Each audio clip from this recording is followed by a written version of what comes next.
Alright, so today I wanted to tell you guys a story about how I spent $1,000 to throw a mixtape release party that only 4 people showed up to, and what it taught me about needing to grow a fan base. What's going on, guys? It's Pimp Fried Rice. Welcome to the Music in the Millions podcast, the show where we give independent rappers the tools and resources needed to be successful without waiting on a record label. Alright guys, if you've ever thrown a show before, or if you've ever performed at a show before where no one watched you or you just had no fans there, you're gonna understand this one, you're gonna relate to this one. So like this video, make sure you subscribe and hit the notification bell so you can be notified whenever we drop new videos, because this one's a shitty story. Alright, so I was like 18 or 19 years old, I don't really remember exactly how old, and I had a mixtape coming out called Roger Killed Jared, because back then my rap name used to be Hostile Roger. And so I was like, okay, for this mixtape, in order to kind of make it a bigger event, I was starting to learn about promotion, I was starting to learn a little bit about marketing, not really. I didn't really have anything under my belt. I was kind of just like, I want to have a big celebration in my honor. I want to have people, you know what I'm saying, coming to my show, celebrate me, all the fans, everybody. It's so amazing. Like that whole type of event, I wanted it to go crazy. And so I figured throwing a mixtape release party was how you do it. Meanwhile, I did not have any people that consistently listened to my music. I had a project already out. That was called The Soup Kitchen, which I had dropped when I was like 18, I think.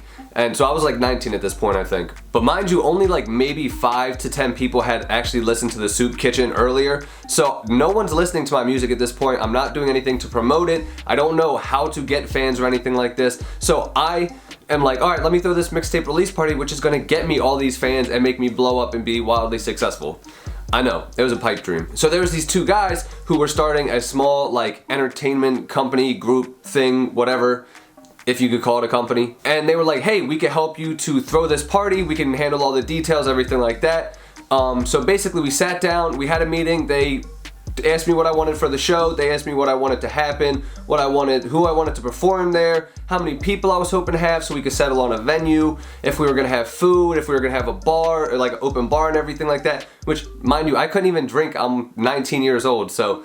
And they were like, oh yeah, we need to have an open bar, all this stuff like this. Literally just adding stuff onto the price as we keep on going. Because of course, nothing is free, and they're trying to, I assume, finesse this like young kid, because they did not deliver on their promise, which you guys will hear in a couple seconds. So basically, we got all these details together, and the one thing that we never discussed in the meeting was who was going to promote this event. So in my head, I'm thinking, okay, these guys are gonna take care of everything. These guys are handling it, so I don't need to worry about promotion, because that seems like something you should be handling if you're handling the event.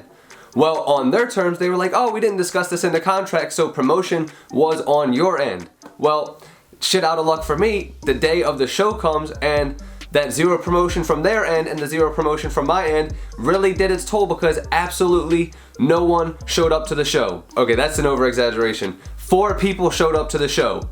I know, not much better at all. And you know what's even crazier is I literally had rented a limo so that way I could like pull up to the show, everyone would be outside, I would hop out, I had this super nice outfit on, I was gonna change out of that outfit that I showed up in into the outfit I was gonna perform at. Like literally, in my mind, I was like the superstar of this evening. So I was like, I pulled up in this limo, I had like 2 other homies in the car with me, we had been smoking and everything like that. So I'm like, all right, what I want you to do, I'm calling the guys on the phone who threw the show and helped me plan everything. And so basically I'm like, yo, I want everybody to come outside when I get there, so that way we can have like it all filmed, me coming out the limo, all the people cheering, da da da da da. Like I said, really try and make this the superstar event. So he calls everybody outside. Mind you, there was other performers at this show, so there was a couple other people that were actually performing, but they apparently did a pretty shitty job to also promote, because they didn't have any fans that came with them. So there was like 6 other performers, and then there was 4 people, like 4 fans that showed up to the show, and all these people were outside, or all these people, yeah, it was like 7 to 10 people or some stupid ass number like that.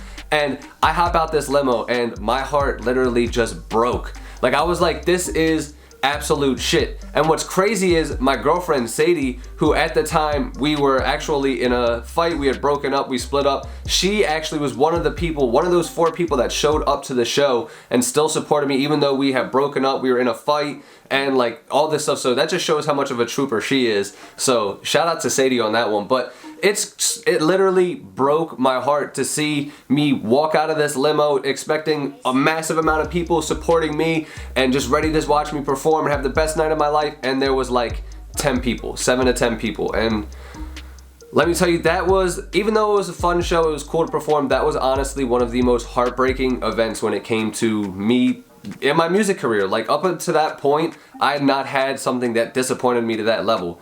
And part of me, like, obviously blames the guys who threw the show, because there was a lot more besides just not marketing it that kind of fell through, like the bar, the food, a lot of the sound and the lighting equipment. It was just a really shitty event all around. And yeah, it stung, dude. Like, but what that taught me is, like, you need to be constantly building your fan base. You need to be focused on actually gathering people who want to come to your shows, who want to listen to your music, who want to buy your merchandise, who want to anything that you want to do or put out or content or whatever. You want to have a fan base there. And that taught me that day, because it hurt so bad when there wasn't any fans, and me thinking that throwing a release party was like the magic button that was just gonna have people raining down from the sky and like loving me and adoring me, and it's like, oh my god, Hostile Roger, because I was in Pimp Fried Rice at that point. Hostile Roger, we love you so much, we love your music. But no, no one was there except for Sadie and like 2 of my other friends from high school or whatever, and then one other person who apparently showed up. So